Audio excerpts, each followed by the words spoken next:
আচ্ছা, আমরা যারা ডিএক্সএন বিজনেসে আছি প্রায় সময় কিন্তু এই একটা বিষয়ের ওপর আমাদের সবারই একটা কমেন্ট থাকে। সেটি হচ্ছে আমাদের বিজনেস পার্টনাররা জয়েন করার পর তারা কন্টিনিউ কাজ করে না। আবার কিছু বিজনেস পার্টনার কন্টিনিউ কাজ করার পর সাডেনলি তারা কাজ স্টপ করে দেয়। তারা রিপ্লাই দিচ্ছে না, তারা যোগাযোগ করছে না এবং তারা বিজনেস অ্যাক্টিভিটিসগুলিও করছে না। বলা যায় মোটামুটি বিজনেস থেকে দূরে সরে গেছে। এটা যে শুধু কিছু সংখ্যক মানুষের সাথে হয় তা না। আবার এটা নিয়ে অনেকেই চিন্তা করতে পারে, হয়তোবা আমার স্কিল ডেভেলপ না, হয়তোবা আমি যেভাবে আমার বিজনেস পার্টনারকে বোঝানো দরকার সেভাবে বোঝাতে পারছি না। বিষয়টা এরকমভাবেও কিন্তু আমরা অনেকেই চিন্তা করি।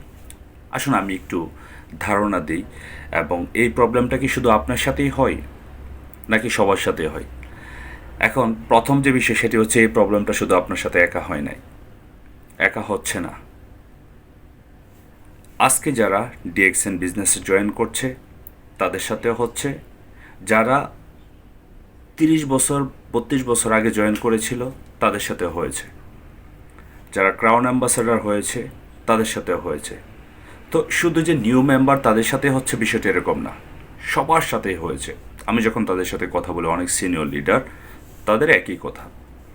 তাহলে এটা সলিউশন কি? দেখুন, আমি একটা বিষয় অ্যানালাইসিস করলাম। ধরুন আমার পেটে ক্ষুধা আছে, আমি খুবই ক্ষুধার্ত। এখন আপনি আমাকে যে কোনো তরকারি দিয়ে ভাত দিবেন বা রুটি দিবেন, যে কোনো কিছু দিবেন, আমি কিন্তু খাবার খাবো। কারণ কেন? আমার পেটে ক্ষুধা, আমার খাবার দরকার। সো কিছু মানুষের পেটে ক্ষুধা থাকলে তারা খাবার খায়, এবং ধরুন আমার পেটে এখন ক্ষুধা নাই, আমি পেট ভরে খাবার খেয়ে মাত্র আসলাম। এখন আপনি রান্না করছেন গরুর গোস্ত, তারপর হচ্ছে বোনা খিচুড়ি, আপনি রান্না করলেন ভালো সবজি, ডিম বোনা, এরকম অনেক খাবার। আপনি আমাকে পুশ করতেছেন, ভাই একটু খাবার খান। আমি কি খাবার খেতে পারবো? কারণ আমি তো ক্ষুধার্ত না। আপনি যত ভালোই রান্না করলেন, এটা আমার জন্য কোনো মাইনে রাখবে না, কারণ আমার ক্ষুধা নাই। তাহলে এখান থেকে আমি আপনাকে কি বোঝাতে চাচ্ছি? মূলত হচ্ছে, দেখুন, ডিএক্সএন বিজনেস আমি করতেছি এটা আমার পছন্দের জন্য। আমি ফাইন্যান্সিয়াল ফ্রিডম হতে চাই, আমি সিকিউর পজিশন চাই, আমি সিকিউর ইনকাম চাই, আমি সময়ের স্বাধীনতা চাই, আর এই সব মিলিয়ে হচ্ছে ফ্রিডম লাইফ। আমি এটা চাই। আমার লিডার যখন আমাকে এই বিষয়গুলি এক্সপ্লেন করে, আমি সম্পূর্ণ বুঝতে পারছি যে এটা আমার দরকার। এখন এটা কতদিনে অর্জন হবে সেটা আমার জন্য ইম্পর্টেন্ট না, আমি কন্টিনিউ কাজটা করে যাব কিনা সেটা সবার আগে ইম্পর্টেন্ট। সো আমার লিডার আমাকে যখন বিষয়টা এক্সপ্লেন করলো, আমি যখন বুঝে গেলাম, আমি আমার মতো করে প্রত্যেক দিন কন্টিনিউ কাজ করতেছি। আমাকে আর বলার দরকার নাই। কারণ একটা ভালো অর্জনের জন্য আপনাকে দীর্ঘ সময় স্পেন্ড করতে হবে, দীর্ঘ সময় এই সিস্টেমের সাথে লেগে থাকতে হবে। সো ডিএক্সএন বিজনেস থেকে যারা শর্টকাট ইনকাম চায়, শর্টকাট সফলতা চায়, তারা অ্যাকচুয়ালি ঝরে যায়। দ্বিতীয় পয়েন্ট হচ্ছে, যাদের চাহিদা নাই তারা ডিএক্সএন বিজনেসে কাজ করবে না, কারণ ডিএক্সএন বিজনেসটা সবার পক্ষে সম্ভব না।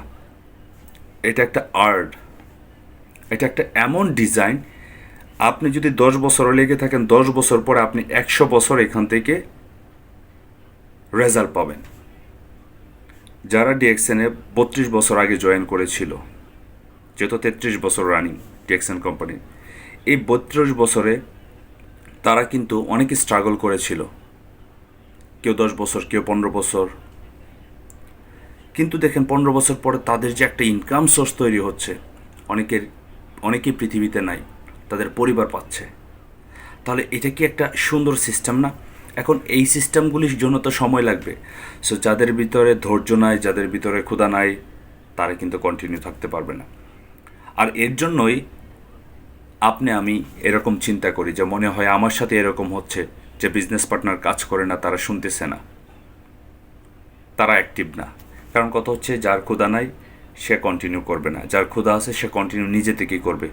কারণ চাহিদা কার? আমার। আমি কি খাবো, আমি কি পরবো, আমি আমার পরিবারকে কিভাবে রাখবো, আমি আমার পরিবারকে কি দেব, এটা ডিপেন্ড করবে আমার উপর। এখন আমি যদি আমার ভালো অবস্থানে যেতে পারি তাহলে তো আমি আমার পরিবারকে ভালো অবস্থানে রাখতে পারবো। এখন যে অ্যাকচুয়ালি শুধু চাকরি করে দিন আনে দিন খাবে এই চিন্তা ভাবনা, তারা তো এই কাজগুলি করবে না। সো আপনি যদি চিন্তা করেন যে পৃথিবীর প্রত্যেকটা মানুষই ডিএকশন করবে, পৃথিবীর প্রত্যেকটা মানুষই ডিএকশনের জন্য মরিয়া হয়ে কাজ করবে একটা ভালো লাইফস্টাইলের জন্য, এটা ভুল। যার চাহিদা যতটুক সেই চাহিদার উপর সে কাজ করবে, এইটাই ট্রু। সো রাশিং হওয়ার দরকার নাই। যারা কাজ না করতেছে তাদেরকে ছেড়ে দিন, যারা কাজ করতেছে তাদেরকে নিয়ে কন্টিনিউ করুন। হ্যাঁ, যারা কাজ করতেছে না তাদের টাচ আপে রাখুন, কারণ আপনি যে এখান থেকে একটা সুন্দর অবস্থান তৈরি করবেন এটা তো দেখা দরকার, তাদেরকে প্রুফ দেওয়ানো দরকার যে আসলে এই সিস্টেমটা ভালো ছিল, তুমিও করতে পারবা। আপনি 5 বছর পরে দেখবেন যে অনেকে আপনার সাথে কাজ করতে আসবে। কারণ কেন? কারণ আপনি সিস্টেমে আছেন এবং আপনি যে ক্ষুধার্ত সে ক্ষুধার কারণে আপনি ডিএকশন থেকে সফল হয়ে গেছেন। Just wait and see. So মন না খারাপ করে আপনি কন্টিনিউ করেন এবং সে অনুযায়ী আপনি আপনার বিজনেস পার্টনারদেরকেও প্রসেসটা দেখান। Wish you best of luck. আসসালামু আলাইকুম রহমতুল্লাহ। Good morning ডিএকশন।